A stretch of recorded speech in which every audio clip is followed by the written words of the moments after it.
Dr. Marcus Webb looked up from his microscope as the first alarm began to ring through Kepler Research Station.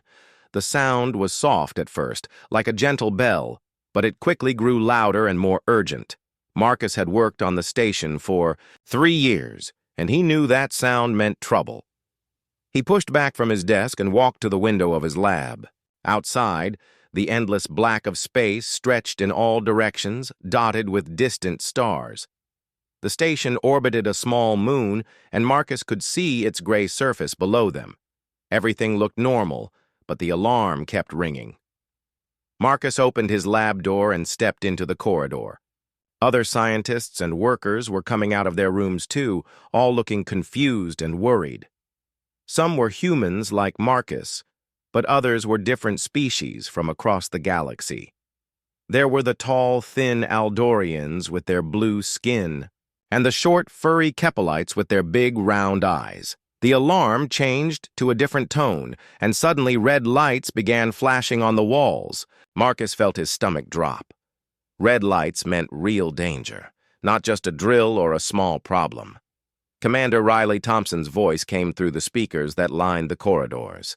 His voice was calm but serious. "All personnel, we have a code. Red Emergency in Medical Bay 7. This is not a drill. All non-essential personnel must evacuate the station immediately. Report to your emergency stations."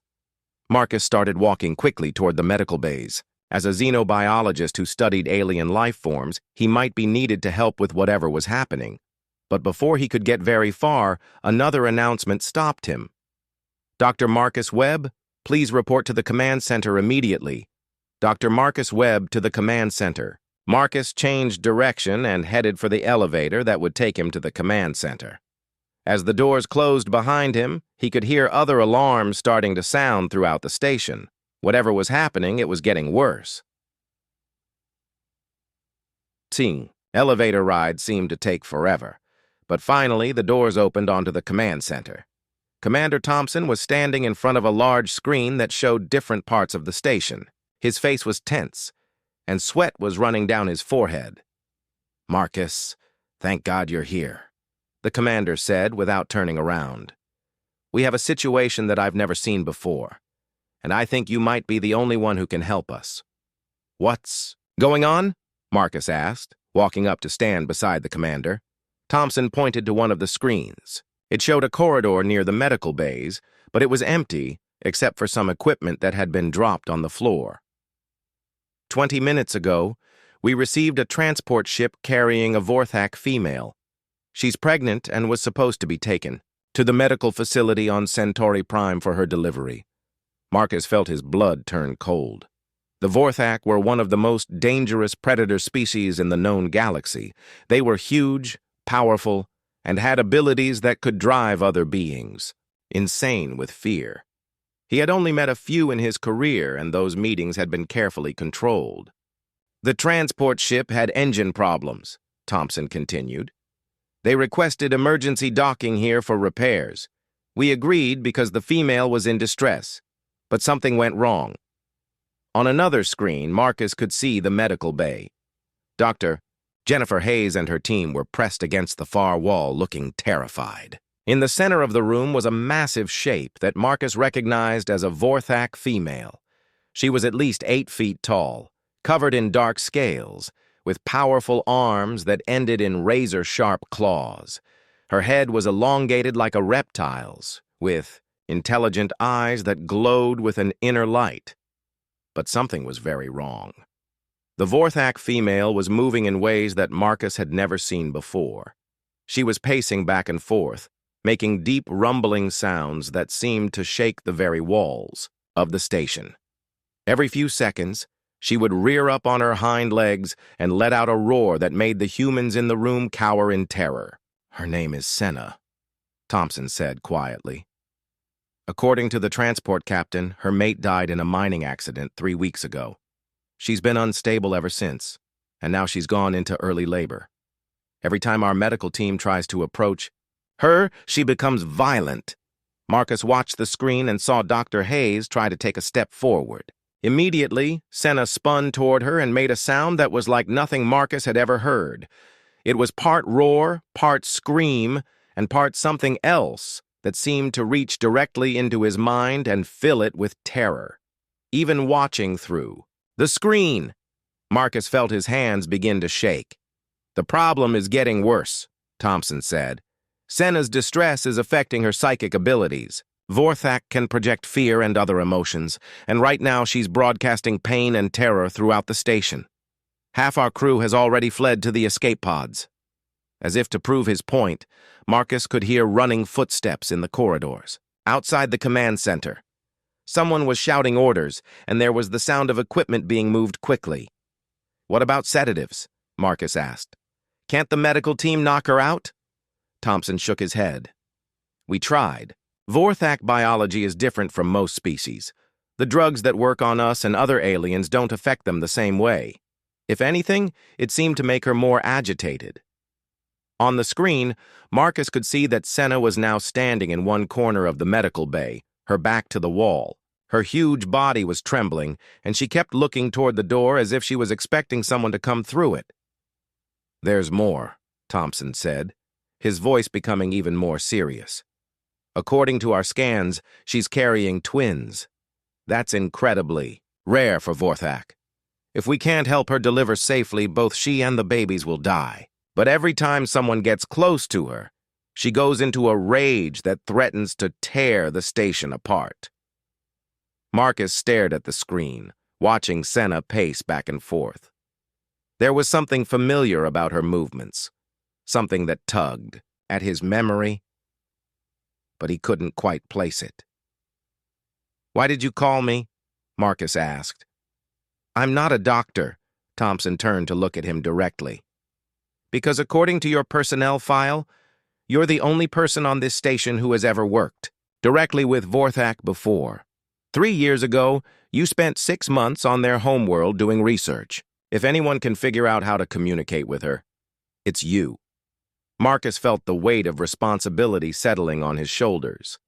Somewhere in the distance, he could hear more alarms starting to sound, and he knew that time was running out for everyone on the station. Marcus followed Commander Thompson down the corridor toward Medical Bay 7, but they had to stop 3 times along the way. Each time they got closer to Senna, a wave of terror would wash over them like cold water.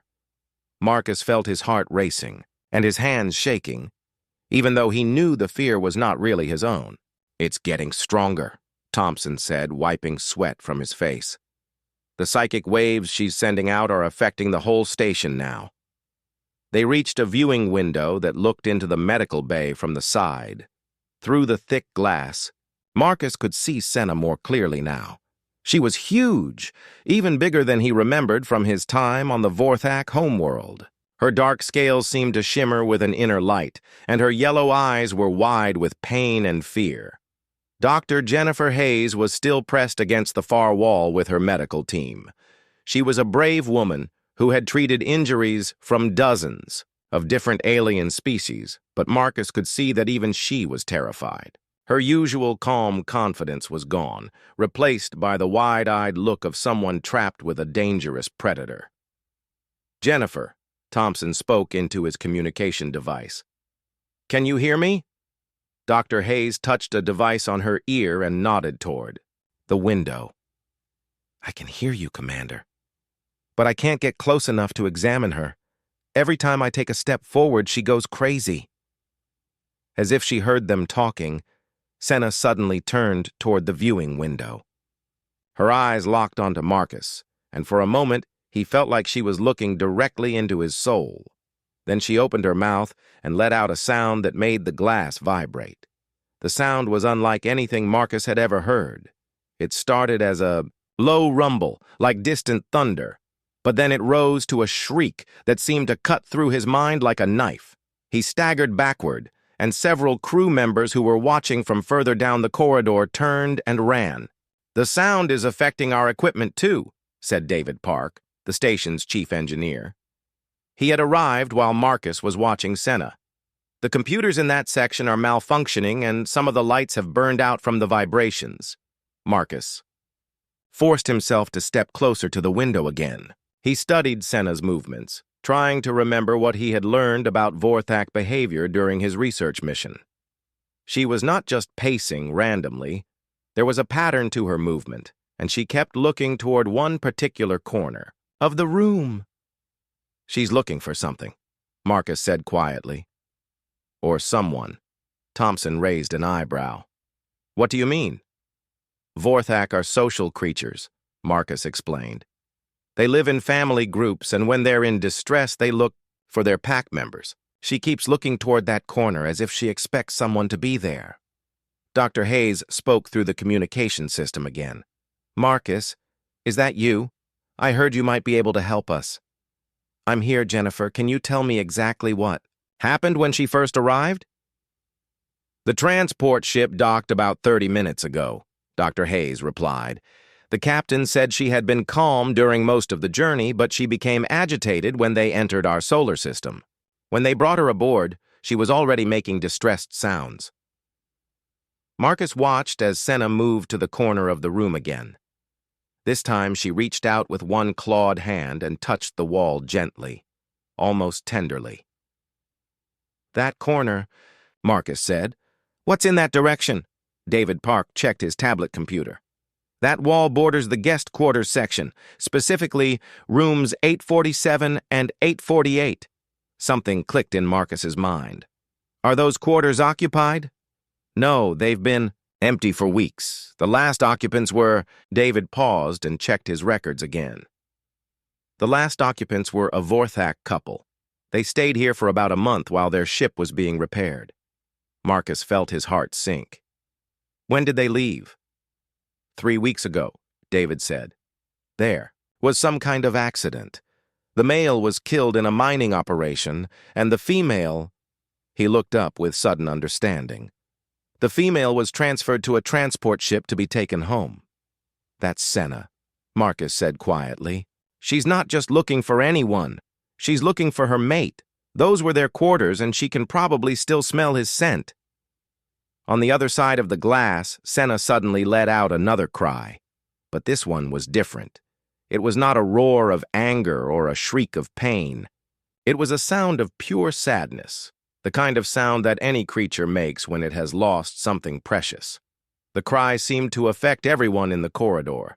Marcus saw tears forming in Dr. Hayes's eyes, and even Commander Thompson's stern expression softened. "She's grieving," Marcus said. "Vorthak mate for life. When one dies, the survivor often becomes unstable. Add in the stress of pregnancy and early labor and—" He didn't need to finish the sentence. Everyone understood how dangerous the situation had become. Security Chief Robert Kane arrived at that moment carrying a large rifle-like device. He was a big man with gray hair and scars on his hands from years of dangerous work. "I have the sedative launcher," Kane announced. "It's loaded with enough tranquilizer to knock out an elephant. Should work on her." "No," Marcus said quickly. "Don't use that." Kane looked surprised.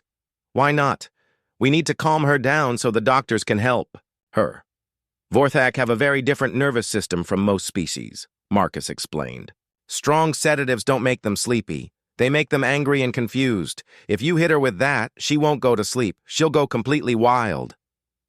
As if to prove Marcus's point, Senna suddenly spun around and slammed her fist into the wall. The impact was so strong that dust fell from the ceiling, and everyone in the corridor felt the vibration through the floor. "Then what do you suggest?" Thompson asked. "We can't just leave her like this.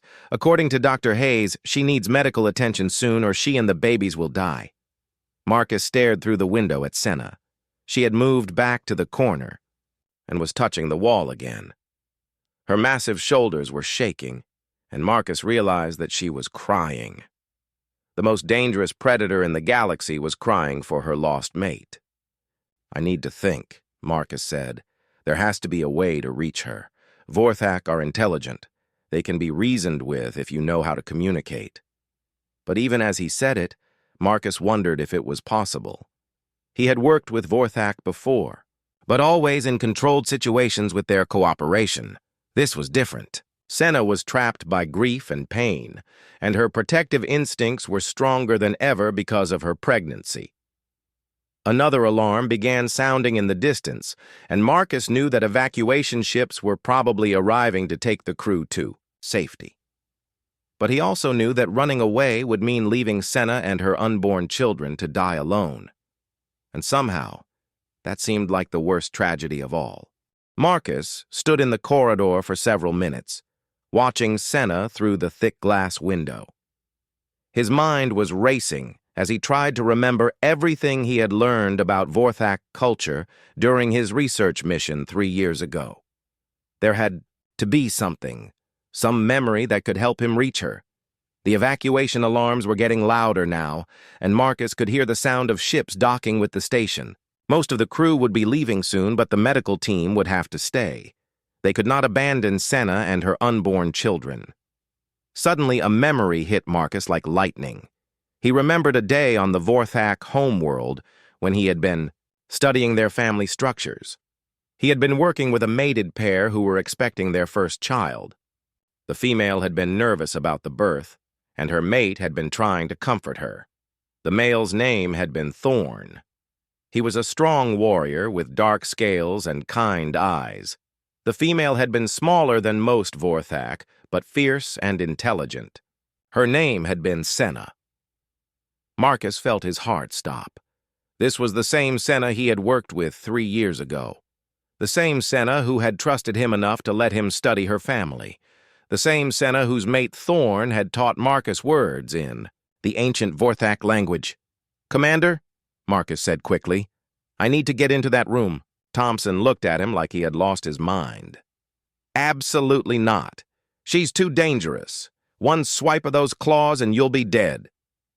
"You don't understand," Marcus said. "I know her. I worked with her and her mate 3 years ago on their homeworld. She might remember me," Dr. Hayes overheard through the communication system. "Marcus, are you sure about this? She's not the same creature you met before. The grief and the labor pains have changed her. She's operating on pure instinct now." Marcus looked through the window again. Senna was standing in the center of the room now, her head tilted back as she let out another mournful cry. The sound was so full of pain that it made Marcus want to cry too. "I have to try," Marcus said.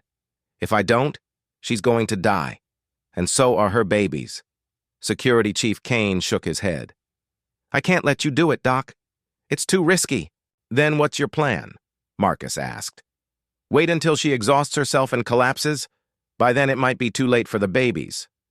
Commander Thompson was quiet for a long moment, thinking. Finally, he spoke into his communication device.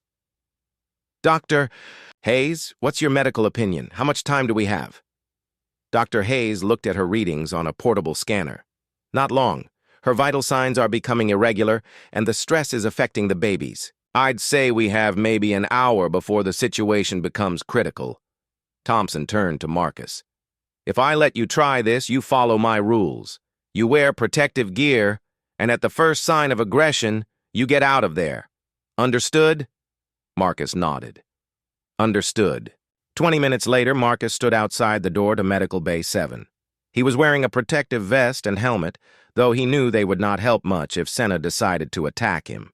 In his hand, he held a small recording device that contained audio files from his research mission.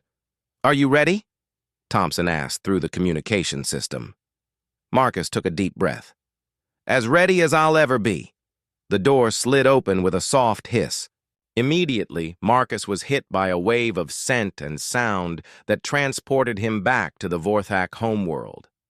The air smelled like the deep caves where the Vorthak made their homes, and he could hear Senna's breathing, deep and labored. Senna was about 20 feet away, standing near the corner where she had been touching the wall. When the door opened, she spun around to face Marcus. Her yellow eyes were wild with pain and fear, and her claws were extended. For a moment, neither of them moved. Marcus could feel the psychic pressure from her mind pressing against his thoughts, filling him with terror.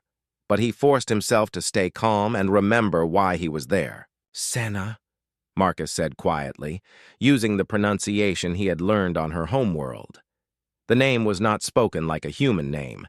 It had a musical quality, with tones that rose and fell like a song. Senna's eyes widened slightly, and her head tilted to one side. The aggressive posture relaxed just a little. "Seneca Thorne," Marcus said, using the full formal name that included her mate's name. In Vorthak culture, mated pairs were considered a single unit, and using both names together was a sign of deep respect. This time, Senna took a step toward Marcus.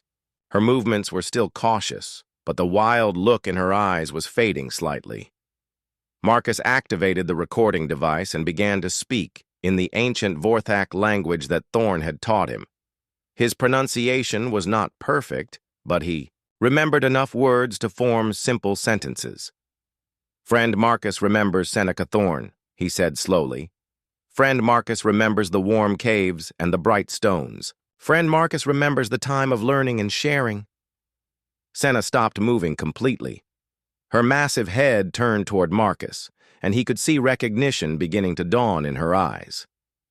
She made a soft sound, almost like a purr, that Marcus remembered from their peaceful moments together on the homeworld.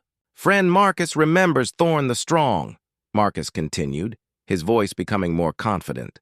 "Thorne the Kind, who taught the human words. Thorne the Wise, who shared knowledge of the old ways." At the mention of Thorne's name, Senna's entire body began to tremble. But it was not the trembling of anger or fear. It was the trembling of deep emotion, of memories rushing back to the surface. Marcus took a careful step forward. "Seneca Thorne, friend Marcus sees your pain. Friend Marcus remembers your joy when the life seeds were planted. Thorne the Proud spoke of the coming younglings with happiness." Senna lowered her head and made a sound that Marcus had heard only once before, during a ceremony on the homeworld. It was the sound of recognition, of acceptance, of trust being offered. "Friend Marcus," she said in her deep, rumbling voice. The words were spoken in accented English, but they were clear. "You remember the old words. You remember Thorne my heart." Marcus felt tears forming in his eyes. "Yes, Senna, I remember Thorne, and I remember you. You are not alone here. I am your friend, and I want to help you." For the first time since arriving at the station, Senna's psychic emanations changed. Instead of broadcasting fear and rage, she began to project something different. It was still sad, but it was also hopeful. It was the feeling of a lost soul finding a familiar voice in the darkness. "The younglings come too soon," Senna said, placing one clawed hand on her swollen belly. "Without Thorne my heart, I am afraid. The pain is great, and the fear is greater." Marcus moved closer, slowly and carefully. "You don't have to be afraid. Senna, Dr. Hayes and her team are here to help you. They are healers, like the wise ones on your homeworld. And I will stay with you, if you want me to." Senna looked toward the medical team that was still pressed against the far wall. Dr. Hayes had been listening to everything, and when Senna's eyes met hers, the doctor nodded respectfully. "Will you let them help you?" Marcus asked. "Will you let them help your younglings be born safely?" Senna was quiet for a long moment, thinking. Then she nodded slowly. "If friend Marcus stays, if friend Marcus speaks the old words, so I do not forget who I am." Marcus smiled through his tears. "I'll stay, Senna. I promise. We're going to take care of you and your babies. Thorne would want that." For the first time since arriving at the station, Senna lay down. She curled her massive body into a more comfortable position and looked at Marcus with trust in her ancient eyes. The crisis was far from over, but for the first time, there was hope. With Senna finally calm, Dr. Hayes and her medical team slowly approached. Marcus stayed close to Senna's head, continuing to speak softly in the Vorthak language. Every few minutes, he would translate what the doctors were saying and ask for Senna's permission before they did anything. "Senna, Dr. Hayes wants to check your health and the health of your babies," Marcus explained in simple Vorthak words. She will use a special tool that can see inside your body. It will not hurt. Senna looked at Dr. Hayes with cautious eyes. The doctor was a small woman compared to the massive Vorthak, but she moved with confidence and kindness. "Tell her I have delivered babies from many different species," Dr. Hayes said to Marcus. "Tell her I understand how precious these children are," Marcus translated, and Senna nodded slowly. "She may touch," Senna said in English, "but friend Marcus must stay close." Dr. Hayes began her examination using a handheld scanner. As she worked, Marcus continued talking to Senna, sharing stories from Earth about human mothers and the strength they showed during childbirth. "On my world," Marcus said, "there is a saying that mothers are the bravest warriors of all. My sister Patricia gave birth to her son during a terrible storm. The power was out, and there were no doctors nearby. But she was strong and brave, just like you." Senna listened to every word, and Marcus could see that the stories were helping her feel less alone. "Human mothers are like Vorthak mothers," she said. "We fight for our young even when we are afraid." Dr. Hayes finished her scan and looked at the results with concern. "Marcus, ask her when the labor pains started. The babies are in an unusual position, and I need to understand how long this has been going on." Marcus translated the question, and Senna thought for a moment. "The pain began when the sun was high on the transport ship. Many hours ago, the young ones move much, but they do not come." Dr. Hayes frowned at her medical readings.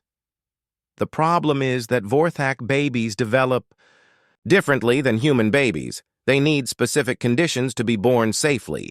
The temperature, humidity, and even the lighting in this room are all wrong for her species."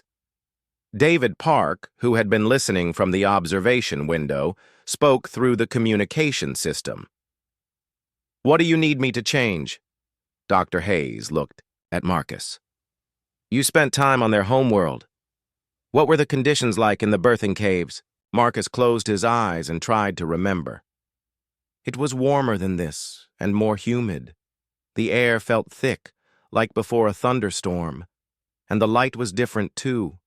Not the bright white lights we use, but something more like firelight. Warm and golden." "I can modify the environmental controls," David said. "Give me 20 minutes. While David worked on changing the room conditions, Marcus continued to comfort Senna. Her labor pains were getting stronger, and each time a contraction hit, she would make a low rumbling sound that vibrated through the floor. "Tell me about Thorn," Marcus said during one of the quieter moments. "What was he like as a mate?" Senna's eyes softened when she heard her mate's name. "Thorn my heart was gentle for one so strong. He would bring me the sweetest fruits from the high trees. He would sing the old songs when the moons were bright. He spoke often of our younglings, how he would teach them to hunt and to honor the ancestors." Marcus could see tears forming in Senna's large eyes. "He would have been a good father," Marcus said. "Yes," Senna whispered. "He wanted many younglings. He said our cave was too quiet with just the two of us." Dr. Hayes had been listening to the conversation while she prepared her medical equipment. "Marcus, tell her that Thorn's children will carry his strength and his kindness. Tell her that by bringing them safely into the world, she honors his memory." Marcus translated the doctor's words, and Senna nodded with determination. "Yes, I will be strong for Thorn my heart. I will be strong for our young ones." The environmental changes that David had made began to take effect. The air in the medical bay became warmer and more humid, and the harsh white lights were replaced with softer golden illumination. Marcus could see Senna relax as the room began to feel more like her homeworld. "Much better," Senna said, breathing deeply. "This feels like home." Dr. Hayes checked her scanner again and nodded with satisfaction. "Her vital signs are improving. The environmental changes are helping both her and the babies." Another strong contraction hit Senna, and this time Marcus could tell it was different. "I think the babies are ready to be born," he told Dr. Hayes. The doctor examined Senna more closely and confirmed Marcus's observation. "You're right. We need to prepare for delivery immediately." As the medical team prepared their equipment, Marcus continued to talk to Senna. He told her about the other species on the station who were waiting to meet her children.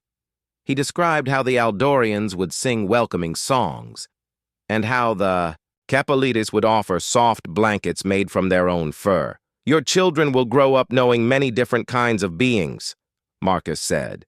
"They will learn that the galaxy is full of friends, not just enemies." Senna squeezed Marcus's hand with surprising gentleness for such a powerful creature.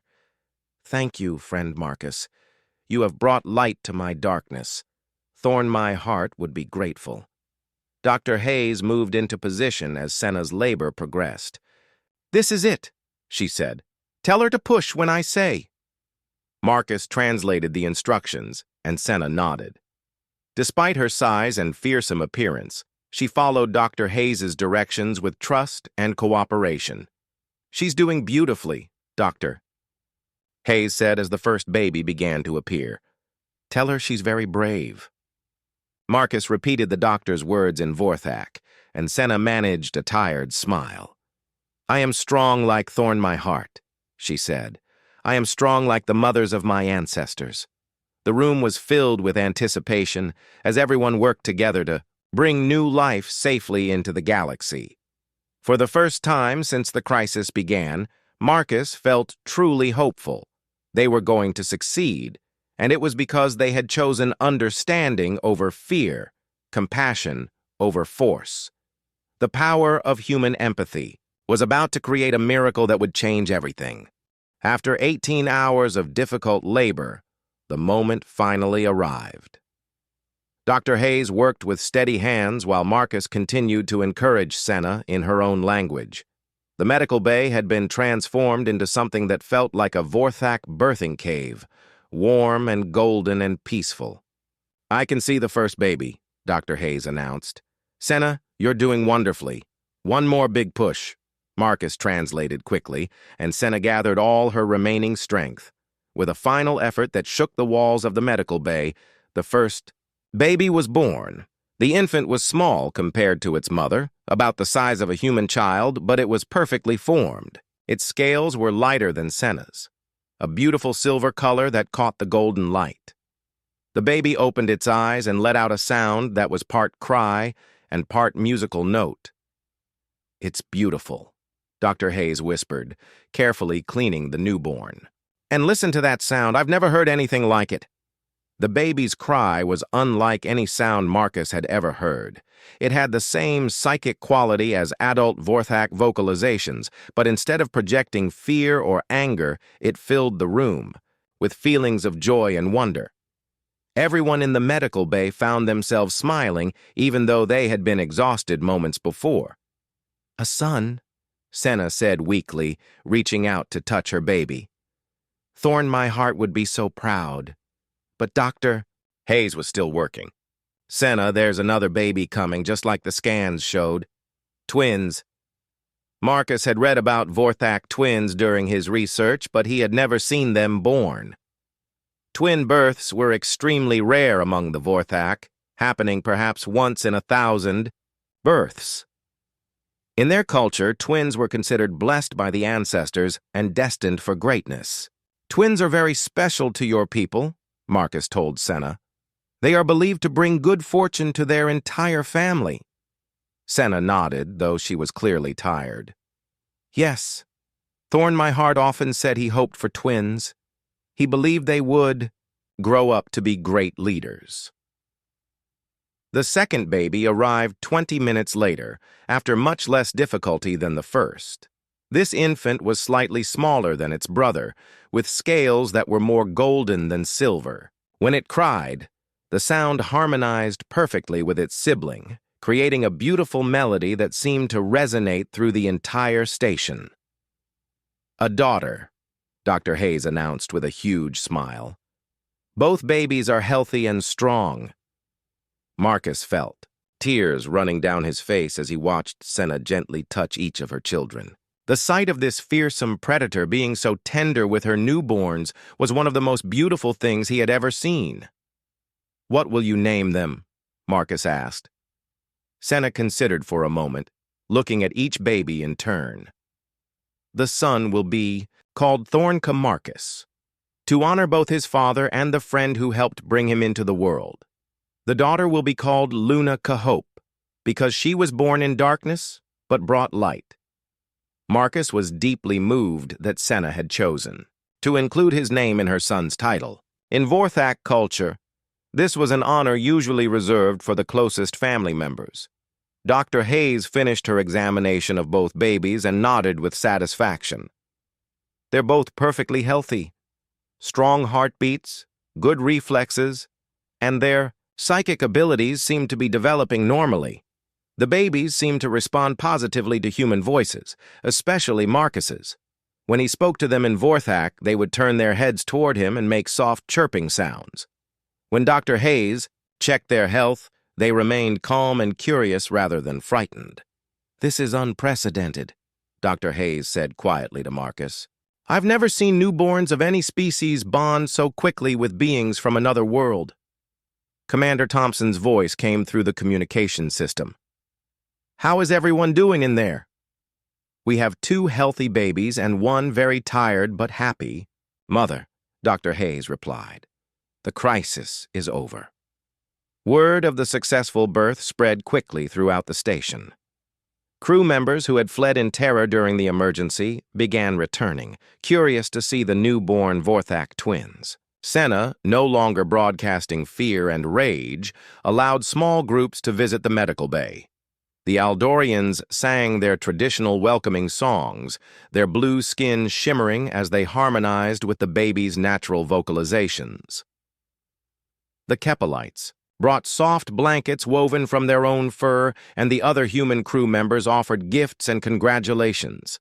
"I never thought I would see the day when a Vorthak would give birth in human space," said Chief Kane, who had arrived with flowers from the station's greenhouse, "and I certainly never thought I would feel honored to be present for it." Senna accepted each visitor graciously, and Marcus could see that the contact with so many different species was helping her heal from her grief. Her children would grow up knowing that the galaxy was full of friends and allies, not just dangers. Dr. Hayes ran final medical checks on all 3 patients and declared them ready to move to more comfortable quarters. "Senna, you and your babies can stay in the family suite on Deck 7.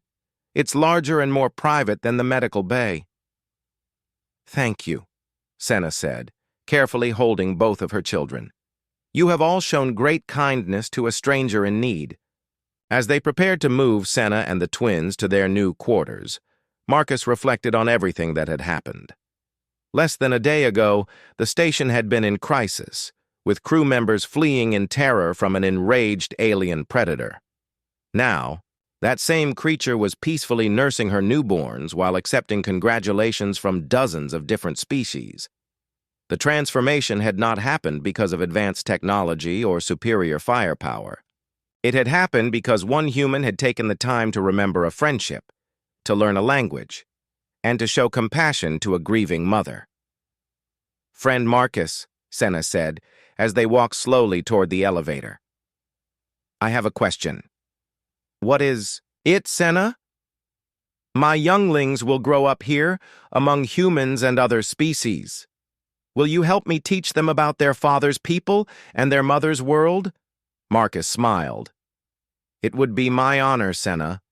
I'll teach them everything I learned during my time on your home world, and maybe someday, when they're older, I can take them there to see the caves where their ancestors lived." Senna nodded with satisfaction. "Yes, they should know where they come from, even as they learn to live in this new world." As the elevator carried them upward toward their new home, the twins continued to make their musical sounds, filling the station with joy and hope for the future. 6 months later, Kepler Research Station had become a very different place. What had once been a quiet research facility was now known throughout the galaxy as the birthplace of the first Vorthak twins born in human space. Scientists, diplomats, and curious beings from dozens of species came to visit and learn about this unprecedented example of interspecies cooperation. Marcus stood in the observation deck, watching Senna play with her children in the station's recreation area. Little Thorn Marcus and Lunica Hope had grown quickly in their first months of life. They were now about the size of human toddlers, with bright, intelligent eyes and scales that shimmered with health and happiness. The twins had become favorites among the station's crew. They would follow the Kepalite engineers around as they worked, learning to make mechanical repairs with their small claws. They would sit quietly during the Aldorians' evening song sessions, adding their own musical voices to the harmony. And they had learned to speak basic English from the human crew members, though they still preferred to communicate in their native Vorthak when talking with their mother. "Friend Marcus," called a familiar voice behind him. Marcus turned to see Senna approaching, carrying a data tablet in her large hands. "Hello, Senna. How are the language lessons going?" Senna had decided to become the station's official Vorthak, cultural liaison, teaching interested crew members about her people's customs and traditions. In return, she was learning about human culture and the cultures of the other species on the station. "Very well," Senna replied with a smile that still looked slightly fearsome to those who didn't know her. "Dr. Hayes is learning to speak our birthing songs, and Engineer Park wants to know about our mining techniques. It seems humans are always eager to learn new things." Marcus nodded. "That's one of the things I've always liked about my species. We're curious about everything." Through the window, they could see the twins playing with a group of young Kepalites.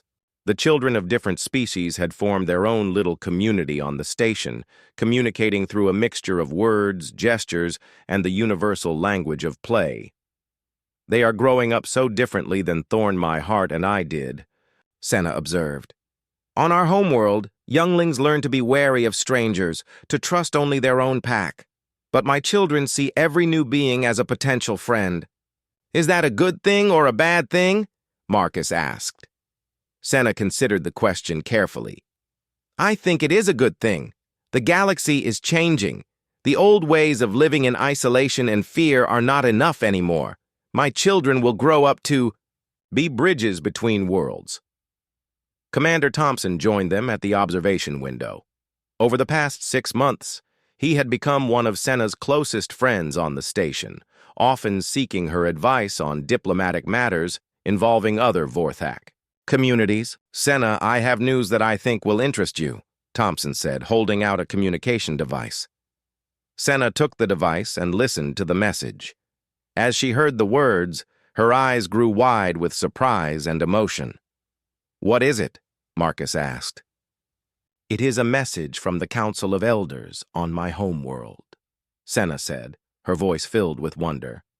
"They have heard about my younglings and the kindness shown by the humans. They wish to establish formal diplomatic relations with the human government."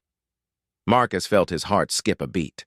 The Vorthak had been isolated from galactic politics for centuries, interacting with other species only when necessary. If they were willing to open formal relations with humanity, it would be a historic moment.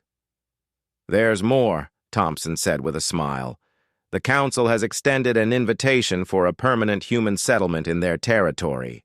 They want to establish a joint research facility where our species can work together." Senna looked at Marcus with hope in her ancient eyes. "Friend Marcus, the Council specifically requested that you lead the human delegation. They remember the respect you showed during your first visit, and they trust you to help build bridges between our peoples." Marcus was quiet for a long moment, thinking about the magnitude of what was being offered. A permanent human presence in Vorthak space would open up incredible opportunities for scientific research and cultural exchange. "I'm honored by their invitation," Marcus said finally. "But I have to ask, Senna, what do you want? Would you like to return to your homeworld with the twins?" Senna looked out at her children, who were now teaching a young Aldorian how to make the harmonic sounds that came naturally to their species. "I have thought about this many times," Senna said. "Part of me misses the caves and the songs of my ancestors. but this station has become our home. My younglings have friends here, and I have work that is important. Perhaps the best answer is to have homes in both places." Thompson nodded. The new research facility would need a cultural liaison, someone who understands both human and Vorthak perspectives. "If you're interested, Senna, the position is yours." Senna's smile grew wider. "I would be honored to serve in that role, and my younglings could grow up learning about both of their worlds." 3 weeks later, Marcus stood on the bridge of a transport ship as it approached the Vorthak homeworld. Beside him, Senna held her twins as they looked out at the planet where their father had been born. The twins were excited to see their ancestral home, chattering in rapid Vorthak about all the things they wanted to explore. The reception on the homeworld was unlike anything Marcus had imagined.